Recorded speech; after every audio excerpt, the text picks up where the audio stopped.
राम राम मंडळी. आज आपण सकाळी सकाळी मस्त देवदर्शन वगैरे घेऊन मग आपल्याला जायचं ते शेतात.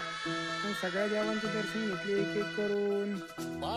कोणी म्हणलं नको कोणाला राग यायला म्हणून सगळ्यांचे दर्शन वगैरे घेतले. मग काय मग आलो शेतामध्ये. शेतात काय आज शेंगा मस्त शेंगा वगैरे तोडायचं होतं. त्याच्यामुळे मग काय बकेट बिकेट साऱ्या तयारीमध्ये चालू होतो आम्ही. बकेट बिकेट घेऊन येतो मच्छीमध्ये. मग काय भिडलो शेंगा तोडायला. मग काय मी मागं पडत होतो. हे बघा हे दोघं जण एकदम पुढं चालत होते. मी सगळ्यात मागे चालत होतो कारण की मी व्हिडिओ बनवत होतो. मग काय आमची बकेट एकदम पूर्ण भरली. या शेंग्याचं नाव काय आहे हे आपल्याला काय म्हणून नक्की कळवा. आणि आपल्या गावाला शेंगा उद्यासाठी बाजारासाठी गणेशला तोडायच्या होत्या म्हणून तिने मला फोन लावून बोलून घेतलं होतं की चला आपल्याला शेंगा तोडायचं म्हणलं. जर तुम्हाला उद्याचा बाजार बघायचा असेल तर आपल्या चॅनलला सबस्क्राईब करा आणि उद्याच्या व्हिडिओची वाट